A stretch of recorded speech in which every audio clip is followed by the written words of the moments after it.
Hi, everyone. My name is Michelle Roby. I'm a developer advocate at Radiant Earth, but this is a CNG Cloud Native Geospatial Forum webinar that Wherobots is presenting today. So just as a quick background, CNG is a forum for geospatial practitioners to gather and do like all the great stuff that they're doing. So today is a great example of that. We have Wherobots with us today. Wherobots is a CNG organization, and they have some really awesome stuff they're going to share with us. So with that, perfect timing, Matt has arrived. So I'm just going to pass it off to the Wherobots team today, and they're going to show us some cool stuff. So Matt, I'll hand it off to you. Cool. Thank you. Yeah, to join from web as the Zoom app was not behaving for me. So anyways, yeah, thank you for having us, and excited to be here. Yeah, we were here to talk about SedonaDB. It's a big project we've been working on and something that we're very excited to bring to the spatial community. And I have obviously Gia and Dewey here if you guys want to give quick intros, and then we'll kind of jump into it and go from there. Yeah, thanks, Matt. Yeah, I'm Dewey Dunnington. I work at Wherobots, and I was probably what I would consider myself the plumber of SedonaDB, which is not a particularly glorious task, but somebody has to make it build on Windows. And yeah, I spent a lot of time, as a GIS professional and as a geological professional geologist. And yeah, I'm more than excited to be able to chat about this. Hello, everybody. This is Jeff. I'm also from Wherobots, but other than my work at Wherobots, I'm also leading the open source community of Apache Sedona, which is a cluster computing framework for processing big geospatial data. And SedonaDB is a new project under Apache Sedona. All right, Matt, back to you. Yeah, so I'm Matt Forrest, obviously playing moderator today, but I'm on the I work at Wherobots.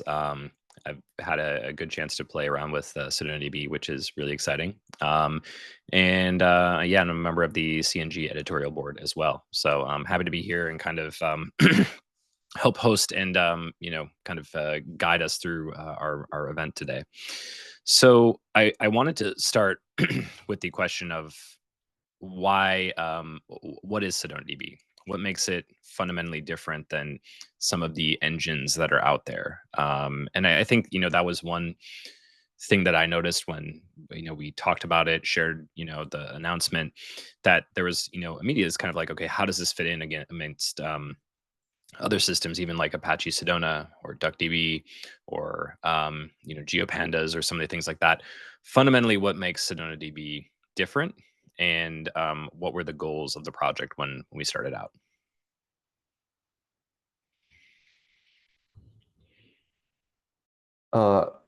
I can answer that.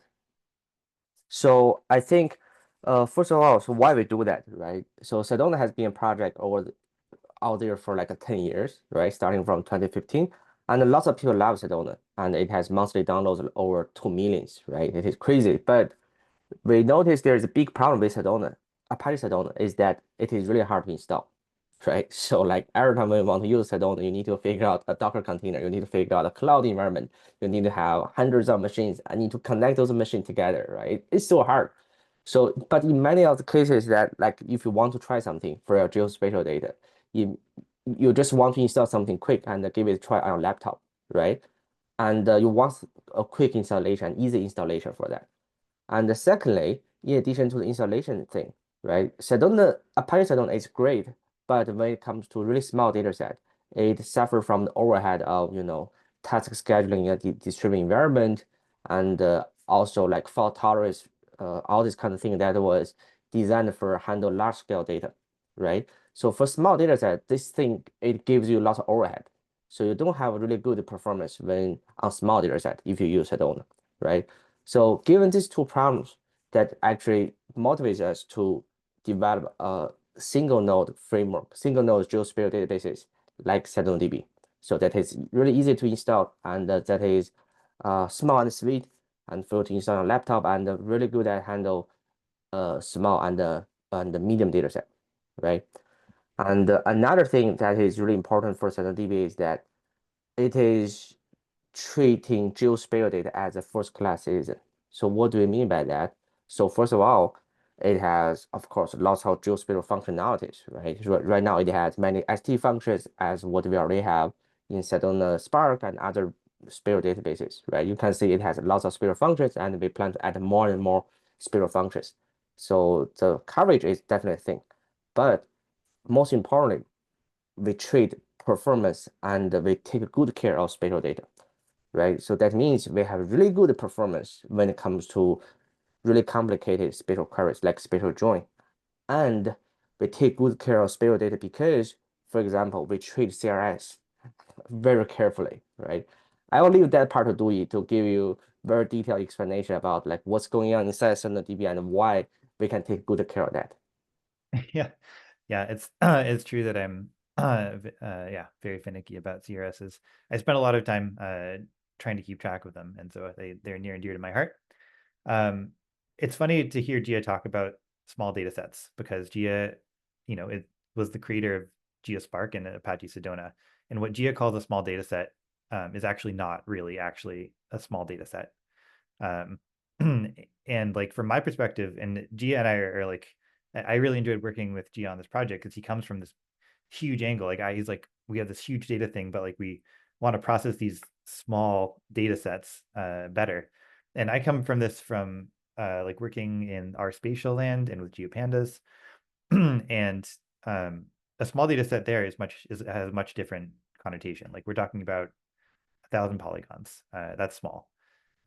What Gia is calling small is like 100 million polygons.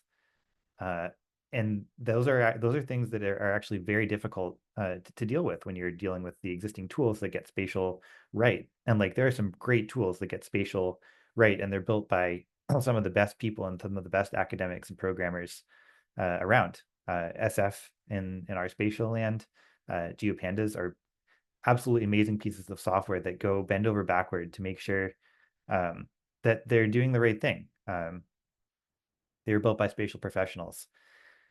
And the gap between that and Apache Sedona, which is built by spatial professionals for absolutely gargantuan data sets, there was a huge gap right in the middle, where what I would consider actually a very large data set as a GeoPandas and SF user was something that GeoPandas and SF really struggled to deal with.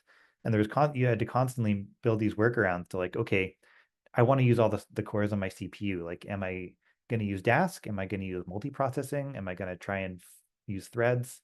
Like, what games do I have to play this time? And I was personally sick of playing those games. And so that's kind of where I come at this from. While trying to also, these other tools that are working in this middle space, yeah, I haven't been able to prioritize some of these getting the spatial details right. And so yeah, I was more than thrilled that Gia let me work on this and plumb it all together. What I think is interesting is, there's two different ways that I think we're kind of solving this problem. We are continuing to work on it in different ways. One is obviously with the files, the actual data structures and things like that. And you've done a ton of work with across GeoArrow, GeoParquet, things like that, and that's making pushes in one direction. But the other one that I think is really another big problem that we are I would say we haven't, but we're obviously working on it today, is from the actual kind of compute and the processing with that. So I was gonna flip the question to both of you to say, okay, with SedonaDB, obviously, Gia from the compute and the processing and the engine itself, what are the optimizations that make it really unique and help it fill this gap in the middle? And then how does that fit into the existing work and development that's been put into all of the data structures, files, things like that, that are already being built out? So I was curious to see how those two are connecting into what we have today. Gia, you want to take this one first, or? Dewey, go ahead. I'll answer later. Yeah. Yeah, sure. Yeah, so one of the optimizations for like any engine. This is if you're running Postgres, if you're running DuckDB, if you're running SQLite, so the optimizations that are happening under the hood when you type SQL or when you are working with this data frame API on top of some of these engines, they sort of are able to see your whole query at once and be like, okay, at the end here, you have like a limit 5. Like you actually just are looking at the first 5 rows of this thing. And they can take that limit and they can say, okay, we actually only need to read the first 100 rows of this data set because of the query that you're doing. Or they can say, okay, you want all of the rows that intersect Winnipeg. I live in Winnipeg. Like, okay, you have this at the end of your query, but actually if we do this at the very beginning and we say we only read the rows from Winnipeg, then we can make your query a whole lot faster. And that kind of thing happens under the hood for just about every engine in the world for things that aren't spatial. For things that are spatial, that just doesn't happen in the same way. If you're working with PostGIS, Matt will show you a great example. That works great if your data is a PostGIS table. If your data is sitting in a Parquet file, it's not going to help you.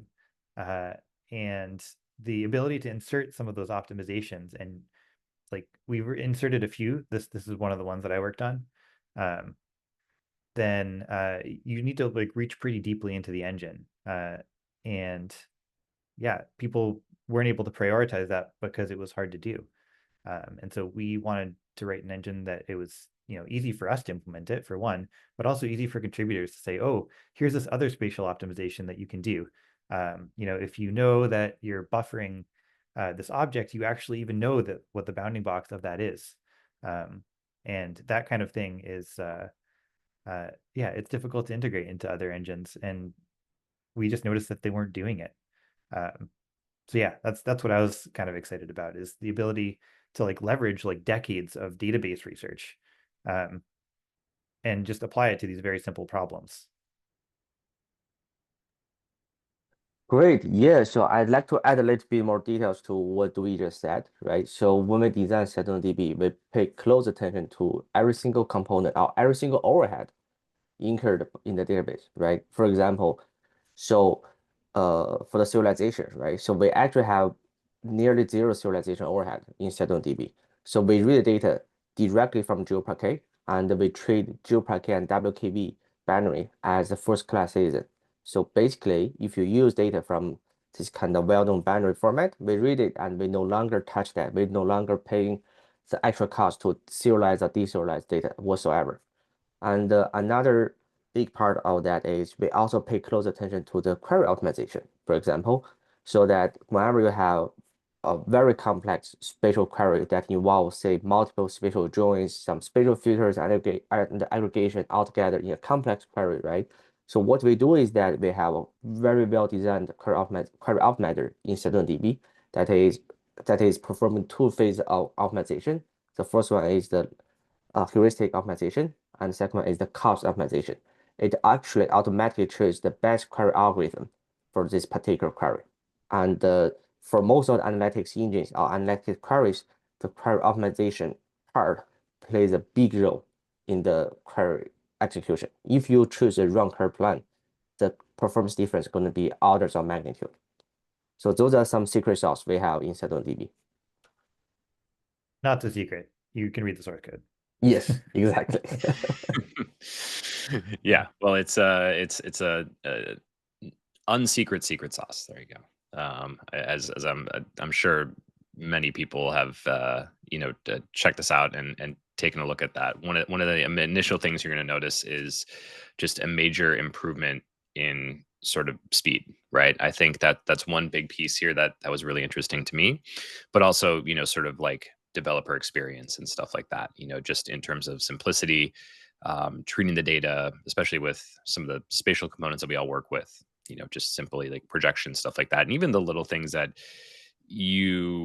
one big thing that stood out to me is like, you might not always want to go back, especially if you're doing exploratory work or stuff like that, and clean up invalid geometries and have to do all that to, store that on a table or a database or a file or something like that. If you wanted to, just do a reprojection very quickly and do some calculations there, all those little things that can be computationally painful in other systems and kind of cause bottlenecks now are just kind of accounted for. Gia, I think you kind of mentioned earlier, there's like, of course we have Apache Sedona, right? And I bet you've been working on Apache Sedona for a long time.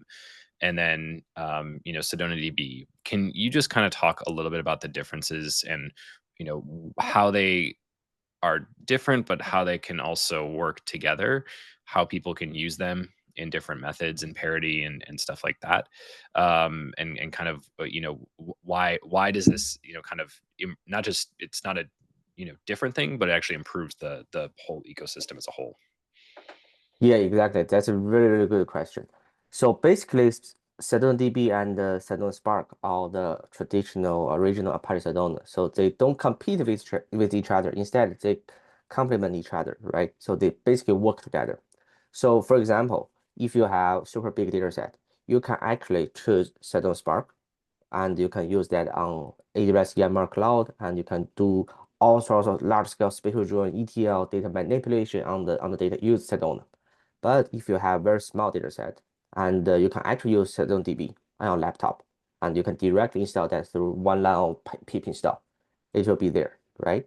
Another important thing we try to achieve in the whole Sedona ecosystem is that we try to design the same API across the board. We want to make sure Sedona Spark and SedonaDB, they have exact same, for example, SQL API and SQL behavior. So if you have the same SQL functions, SD functions, you can use it in SedonaDB. You can also use the same function, SQL function, in Sedona Spark. That means you have this on-ramp from SedonaDB to Sedona Spark. Of course, there is a Python API for SedonaDB and Sedona Spark. Right now, Sedona Spark has really good Python API, but SedonaDB right now, it has a very thin Python wrapper on top of SQL. So we welcome the feedback from the community to help us design a really good Python API, and that actually can bridge the world of SedonaDB and Sedona Spark. And the one final thing is that is, so actually, in some scenarios, you can actually have both SedonaDB and Sedona Spark in the same scenario. For example, taking Overture as an example. So if you have lots of data, right? As a data vendor, you can actually use Sedona Spark to clean up your data, do transformations and sorting and all sorts of things. And then you can use Sedona Spark to save that data into a GeoParquet format. And you can put that on your S3 bucket. Then you can tell your audience, tell your users, if you want to use this data set, if you want to make sense of data set, if you want to see what's going on inside the data set, just go ahead and install SedonaDB on your laptop, and then you can actually read directly from the Overture S3 bucket. It works just fine. Yep, that's the answer. Yeah, and one thing I did want to touch on was, like, I know if you look at, and I think one of Apache Sedona's strengths is the ability not just to work with vector data, but also rasters, right?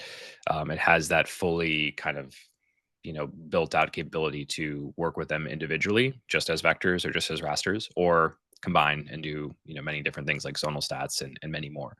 So SedonaDB today, and then SedonaDB tomorrow, what does that look like for raster capabilities, and kind of what are the plans there? Yeah, G has a better handle on the Spark, on the Sedona Spark raster. And in SedonaDB, we also have some plans to add that, and some engineers dedicated to that. Oh, yeah, it is very difficult to sort of bridge those two worlds when you're trying to work in this framework. Like if you are working mostly with rasters, then there are some great tools, and your vector data sets aren't that big. But yeah, like a lot of these workflows, they go together. You have, I don't know, a whole bunch of data that you're reading from a GeoParquet file, maybe from Overture, maybe from some other data vendor, and you're trying to join it together with a bunch of satellite data, and you're trying to find pixel values. You're trying to really combine these data and like Yeah, and work with them. If you don't have a raster capability, it's difficult to do that. You are constantly playing these games, and like it's the games that we're trying to avoid. Like we're trying to integrate some of these things, so that your spatial analysis is just your spatial analysis and not a hodgepodge of like 7 different tools. And like you are going to need 7 different tools at some point and at different parts in your pipeline. But even if you're reducing that by 1 or 2, um, it makes a huge difference in terms of what you can do, and in terms of like, yeah, the amount of data you're able to scale your analysis towards. Yeah, that's a great answer, Louis. So to add to that, so the API we are trying to develop, or the raster support we're trying to develop in SedonaDB, going to be very similar to Sedona Spark, because we want to have a really good on-ramp from SedonaDB to Sedona Spark, right? So we're going to basically, of course, the performance-wise, the internal data structure going to be different from Sedona Spark, since they are 2 different systems. But in terms of API, we try to have the same Sedona raster functions, SedonaDB raster functions as the Sedona Spark. For example, you'll be able to do Juno statistic. You can do vector raster join on your laptop on on small to medium raster and vector data set, right? Yeah, so that's the plan for raster. Yeah, it's exciting, I think, because exactly as you pointed out, like a lot of times the things are kind of in, we talk a lot about, data silos and geospatial, and then even within our own field, there's, the raster data silo and then the vector data silo from time to time, and then having that interoperability is tricky. And I think, just to kind of bring everything, together, a lot of the efforts that are happening across cloud native geospatial, across things like SedonaDB and many other projects, is in an effort to make spatial easier and bring down the ultimate, not just cost of ownership, but the cost of adoption. And that's something I think we all, are kind of aware of, is getting more spatial data and information into people's hands is going to be critical. And I think this will be I know it will be a very good step to bring that in and let people access that data, do it faster in ways that they're comfortable with many other data. We're we're kind of in one of those, we're in a place where most people want answers very quickly, and analytical engines are moving so fast. So now spatial has that kind of brought directly to it, which is great. Speaking on performance, there was another piece that came along with SedonaDB, which is called SpatialBench. And as I've seen and been a part of many times, when you compare spatial queries or spatial processing or spatial anything, usually like the place people start is on a spatial join, right? A point in polygon or aggregation or anything like that. And I've seen it from from open source tools, from cloud vendors, from literally everything under the world.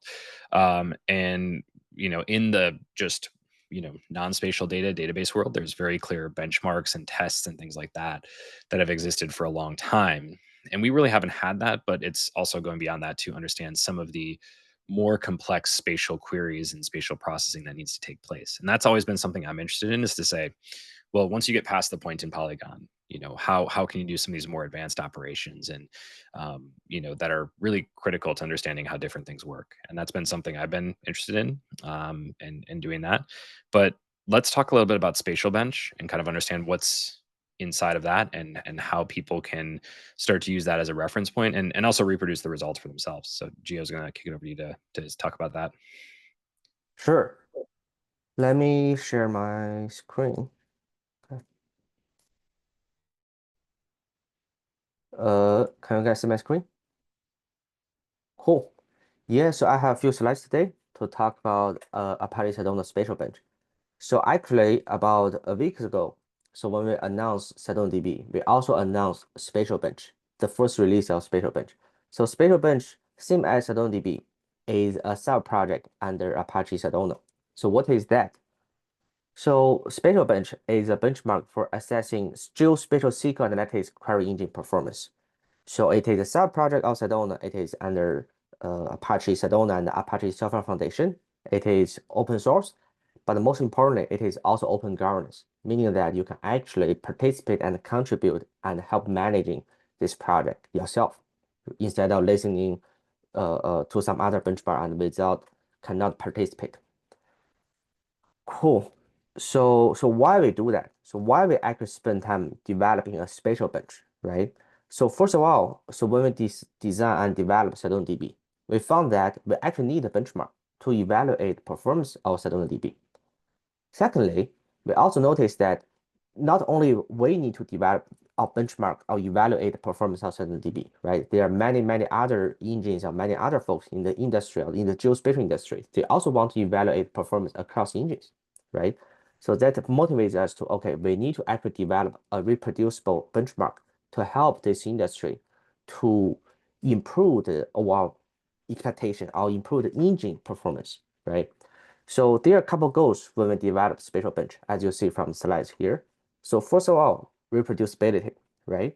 So we want to make sure that everybody, when they take the SpatialBench source code, they will be able to reproduce the data set, reproduce the queries. In particular, they will be able to get the exact same data set they get from elsewhere, from someone else who used the same data generator. Secondly, we also want to have systematic data coverage, systematic performance coverage, right? So many of the existing attempts on benchmarking spatial queries in the past, so they actually only test a small component of a spatial database system. So they either focus only on spatial join, they either only focus on spatial vector dataset, right? So instead, we want to have a benchmark that cover every single, not we actually try our best to cover every single component in the spatial database. For example, we want to cover vector data processing, raster data processing, spatial filters, spatial joins, CRS, right? And also query optimization. And another goal is to have scalability testing, meaning that we don't just want to provide a single set of data, a single set of static data, right? Instead, we actually want to enable our users to actually generate data at different scale. Then they will be able to actually not only test SedonaDB on small and medium data set, maybe they can use that to test large engine as well, like a Sedona Spark and other engines, for example, on large scale factor, right? So actually right now, if you use the data generator in SpatialBench, you'll be able to generate any scale factor from 1 to 10 to 100 to 1,000, right? So a higher scale factor meaning that this data set is larger, right? So for example, the usually when scale factor is 1,000, it is say 1,000 times more challenging than the scale factor 1. The final thing of the SpatialBench design goal is the fair and transparent comparison, right? So we want this benchmark to be open source, so everybody can see that. But we also want this benchmark to be open governed. So meaning that you can join the community, you can actually give us the suggestion, you can create a PR, you can participate, right? You can propose new queries, you can propose new data, right? So everybody in the industry can join us. Okay, now let's see what components actually are included in SpatialBench. So there are basically 4 things I want to briefly talk about today. So data model, data generator, spatial queries, and the initial results we got from SpatialBench. So first thing, the data model. So what is data model? So similar to the existing traditional database benchmark like TBCH, TBCDS, right? So the data set in the benchmark needs to actually simulate a real world or at least a realistic scenario. So in the SpatialBench case, we actually design a data model that actually simulates the urban mobility scenario, a use case. So it borrows ideas from Star Schema benchmark.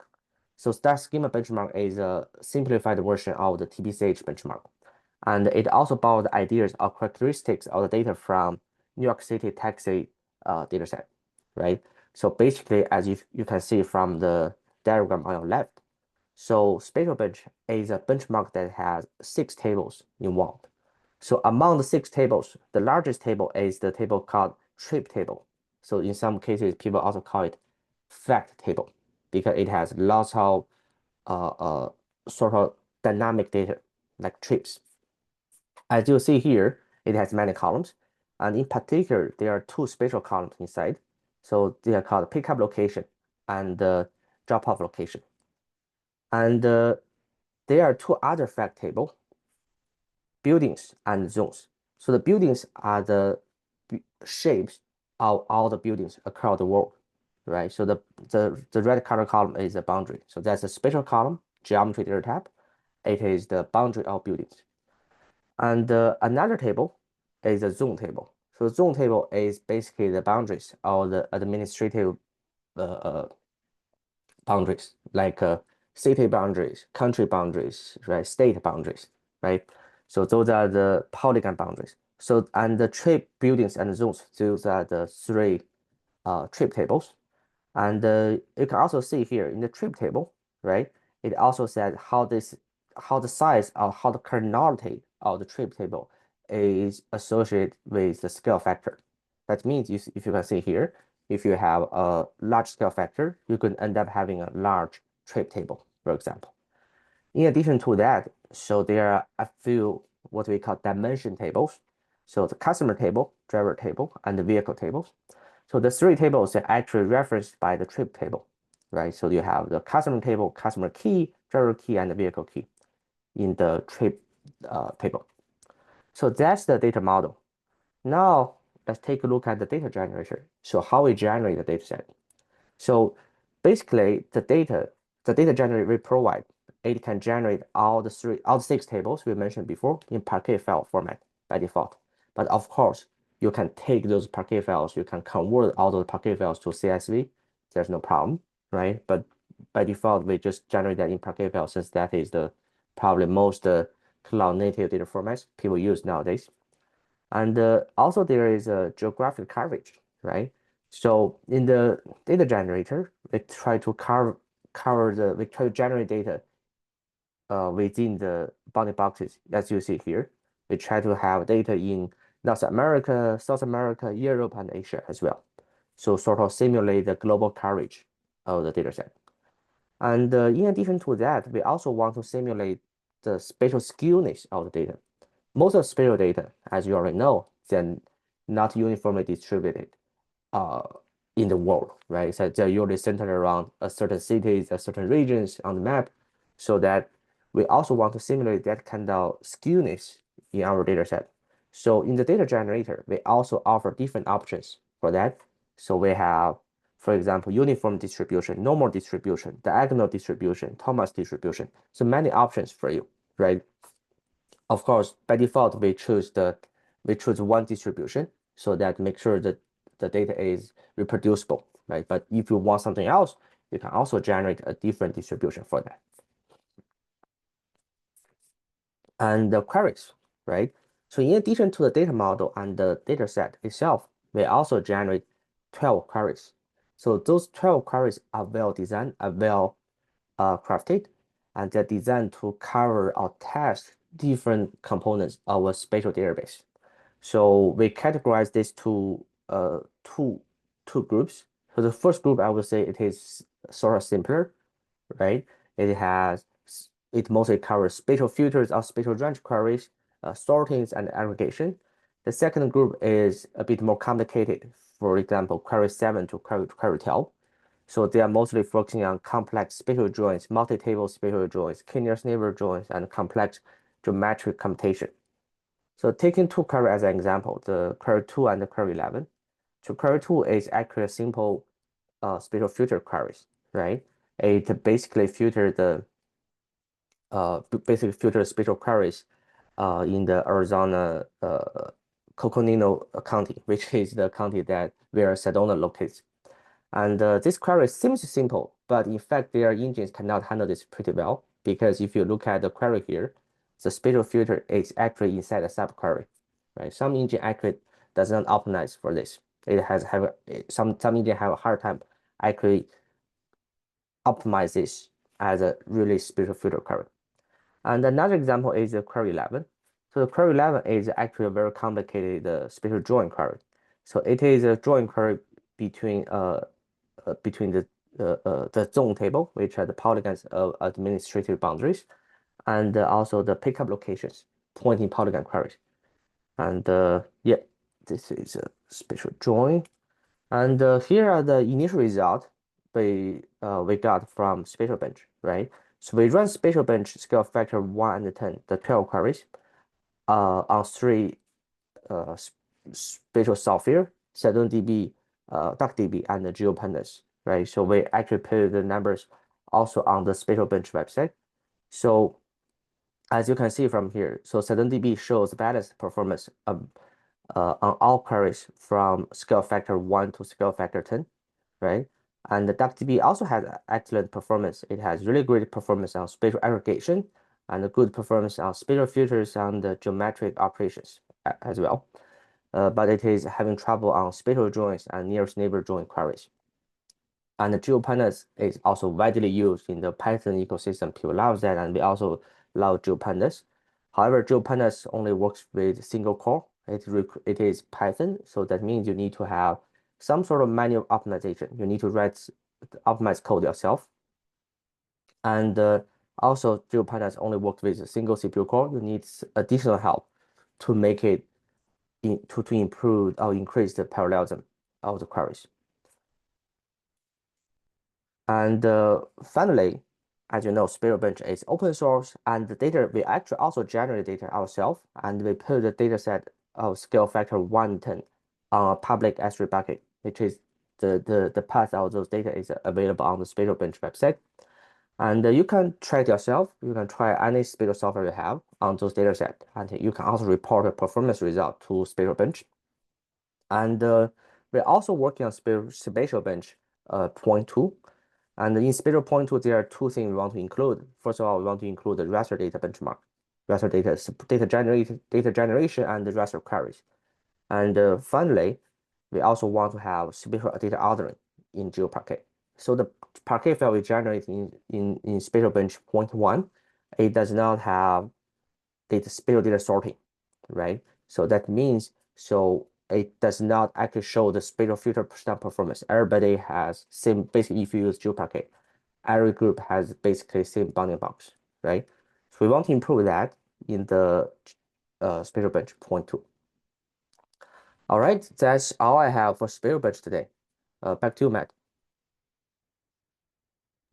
Yeah, what I love about this is the ability to integrate lots of different query types, right? Because like I said, most things point polygon, and then you move on with your day, and that's how things are get compared. But it covers a lot of different pieces, and I want to show some of that in a little bit as well. But I think that's speed and performance is one piece that is a core, kind of pillar within SedonaDB. The other is treating spatial data as a first-class citizen. And Dewey, you have some very poignant, I think, and good stories to go along with it, not just the demo, but kind of talking about how all this fits together. So, I'm gonna turn it over to you to kind of go through some of those pieces, talking about the spatial intricacies that are now handled quite nicely. Sure. Should I do this kind of going into the demo? Is that we had in mind? Yeah, okay. Yeah, that's good. Just making sure, yeah, we're on the same page there. I'll share my screen. Let's type some SedonaDB code. Yeah, so SedonaDB, it's a Python package. SedonaDB.connect. Yeah, and so this this object, if you use DuckDB, it's very familiar. It should be familiar. This is like a database connection, but database is a stretch if you're coming from GeoPandas land. You didn't really connect to much, except this is just a namespace for all the things that you're about to deal with. And it helped us make better autocomplete, which is something I care quite a lot about. So yeah, the spatial intricacies. So if you're using GeoPandas and you have like a nice GeoPandas data frame, like I'll read file. If you're reading a file, often the file will come with a CRS. So I'm gonna find myself a nice file from the internet. This is one of my favorite data sets, is the Nova Scotia hydrological one. So let's get some points there. And This guy is just it's a flat geobuff file, and flat geobuff is great. And yeah, GeoPanda does a great job reading this kind of thing. So if you look at this, data frame, it's got a whole bunch of stuff. It's got some geometry. And importantly, that geometry has a CRS. This is a fun CRS because it is actually a multiple, it's called the compound CRS. But Nova Scotia, it's got Z data in it. So it's got elevations. And those elevations have their own CRS, and the XY data have their own CRS. If you haven't worked with CRSs a whole bunch, you don't want to work with these details. You don't want to know about it. I don't want to know about it. And the fact that I do is somewhat concerning to me sometimes. But this is important stuff to keep in mind, because if you want to plot this, it will affect where it shows up. And yeah, so in SedonaDB, we have great interoperability. I actually kind of want these things to print out. So one of the things that I'm going to do, turn on interactive mode. And yeah, so you can create a Sedona data frame straight from a GeoPandas object. And importantly,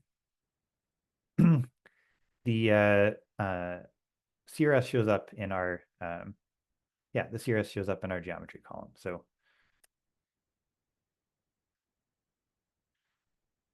oops, type. There we go. So you can get the CRSs off these things, and being able to maintain that is important if you want to do things like plot it all out. So one of my favorite tools for visualizing stuff in a notebook is Longboard, the geospatial skateboard, written by Kyle Barron.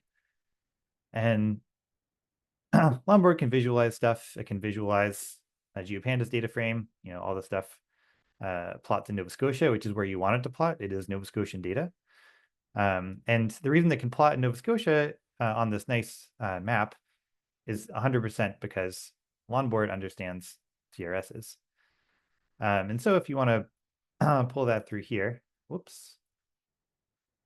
that through SedonaDB, then you also it also shows up in the right spot. And so if you're doing a transformation or you're selecting part of your data through Sedona, then the whole thing goes through that process. There's some details in terms of how that happens. And the details are 100% this thing called GeoArrow. So if we have a Sedona data frame, create data frame. So here's where it is. And if we go into PyArrow land, we, of course, these things are all just arrow under the hood, and SedonaDB is built on arrow. You can make these arrow stuff, and even though here it says geometry binary, we can take a look at that schema a little bit more. Schema dot.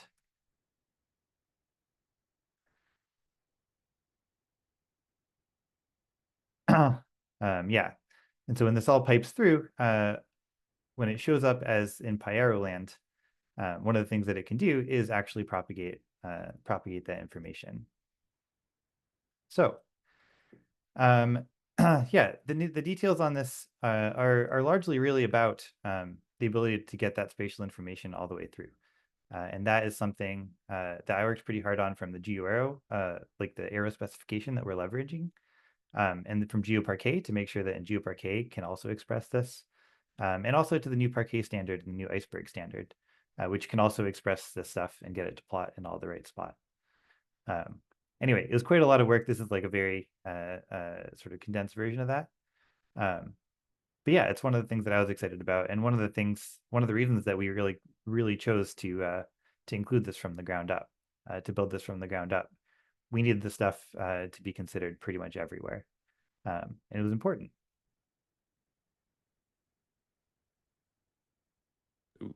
Awesome. I mean, it's cool to see just the just the ease to move in between those things, integrate with all these great tools that are already out there, and that's like, it just slides in nicely to any of the stacks that you're already using, right? So if you're already using all these different pieces, be it from Longboard to GeoParquet to GeoWhero to, even into GeoPandas, it's very easy to shift into that. So that's that's kind of what I was, to pivot in the last thing. I put together some demos for myself, just so I could kind of test and compare and kind of work through that. And the three things that I wanted to, or I guess the two things I wanted to compare SedonaDB against were PostGIS and DuckDB, because I think those are, PostGIS has obviously been around for a long time.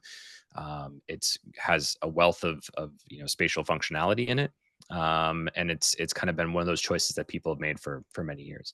And then DuckDB, obviously newer, added spatial capabilities and things like that. And for me, I used it a lot of times for the explicit purpose of, I have some data, I want to test out what I'm going to do before I make the kind of decision to start to build full pipelines and move things into all those different pieces, to build it into the cloud or into a different data system or something like that. So that's what I did here. I'll share. Let's just see. There we go. There might be a little bit here. So I did a few different things in this notebook, and I have the GitHub repo for this if you want to check this out, and you can actually go do this yourselves.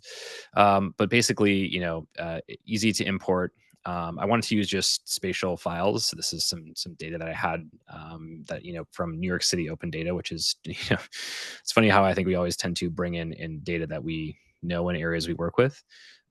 So that's where I pulled this data in from. So it's New York City building footprints, and it's just very simple. I have a GeoPandas here, GeoPandas data frame, and then I pull that in. I can show my data here. Here's my schema. Everything works nicely.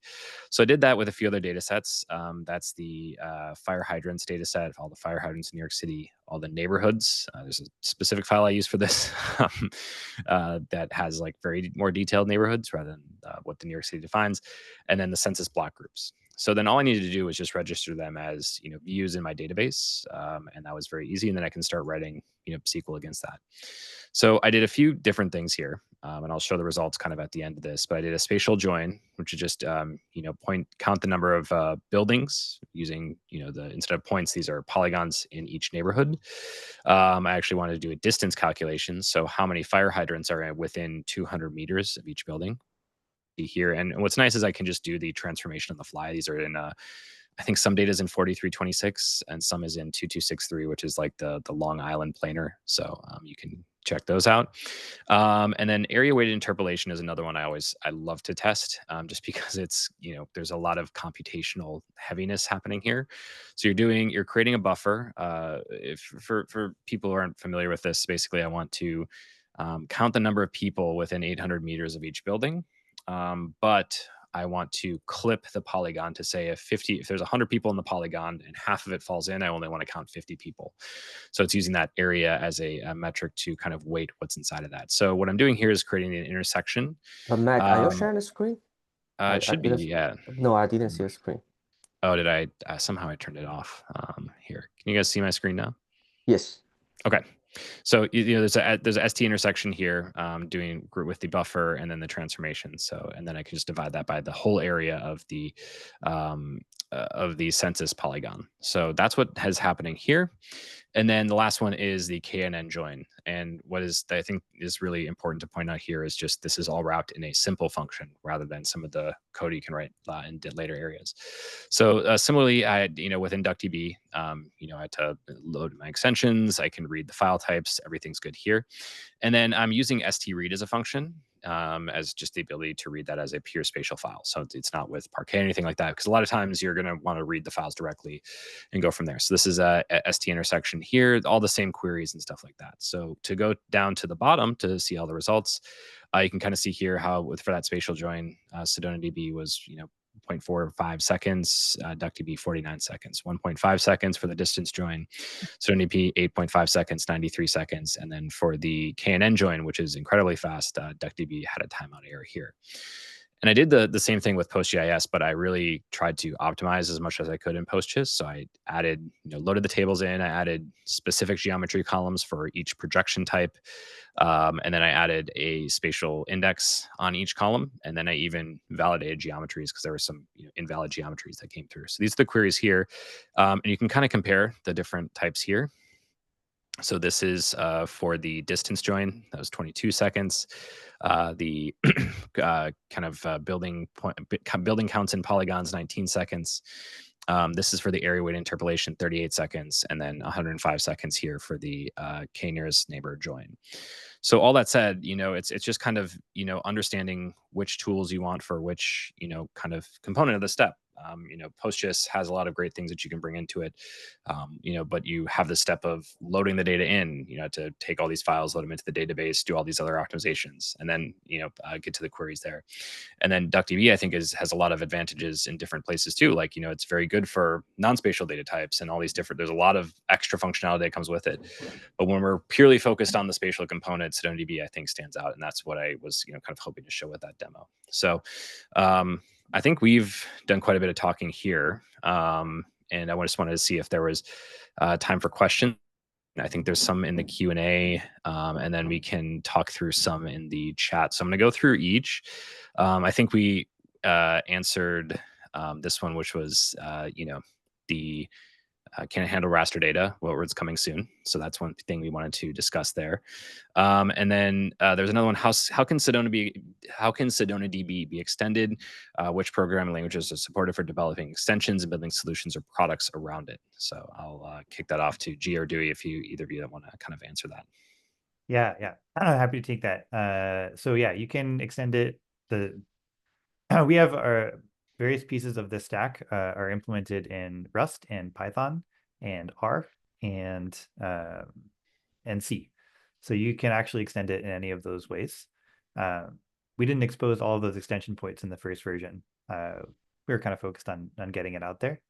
But like the short answer is, like, you can, if you have a function that you want to implement, you could do it in a separate Python package, and you can implement it in C or Rust if you wanted to for performance, or you could implement it in Python if you want for convenience. And like the architecture of SedonaDB was built on Arrow, and so if you can express these things in terms of arrow arrays, then you can express it and inject it into SedonaDB. So functions are one part. Data sources, like today when you're building data sources, you can do it if you can have it as an iterable of PyArrow record batches, then you can put it in SedonaDB. If you can write it as a bunch of record batches, then you can write it from SedonaDB.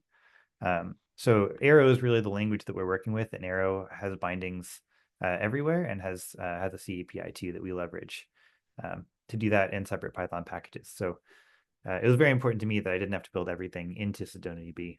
We could build it in other Python packages, other R packages, and hook it all together at runtime. Yeah, and I think there are a few other questions that were answered in the Q&A chat. Some are around, discussing how DuckDB has some different extensions and things like that. But I think Dewey kind of talked about interoperability between the two and the ability to bring both those pieces together. And then there's another one here kind of talking about the resilience, which I think was kind of covered from the SpatialBench and things like that.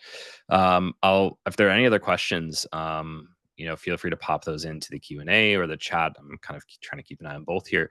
But with that, of course, how can people start to use this? Obviously, getting it installed is one step, but how can they contribute? How can they be a part of the project? And where should they go from here? Yeah, so we're on GitHub, and we can post the link again. I think Gia posted it right at the beginning there, but it's Apache/Sedona-DB. That README is a great place to get started. We've got a website, sedona.apache.org, and that'll spit you right out to links to all the Sedona projects, including Sedona Spark, and all our Java-based projects and SedonaDB. And yeah, opening issues is incredibly important. So anybody who any of these questions that you asked, like we'll answer them for you live. But yeah, also open an issue and let us know that that's something that you want to do, or let us know what is something that you're struggling with in your workflow, to what Gio would call small data and what I would call very big data. Yeah. Yeah, And obviously, great. yeah, if you like to write Rust or Python, we've got those or R or Python. We've got components of all of those projects, and we'd love some help. Yeah, absolutely. So yeah, we'll share the links. I think they've been put in the chat already. So please do check out the project, start integrating into your workflows. And then, like I said, we're Dewey said and Gia said we're here to help. We want to hear from you what you're looking to accomplish with this, and where it can kind of fit into your workflows. So please do share. And yeah, we're excited to get this out there and into the community. So I know we're right up to time at the top of the hour. So I think we did a good job on time management here, which is great. So yeah, please do reach out. And yeah, thank you, CNG and Michelle, for hosting. And yeah, but it's been great to have us here.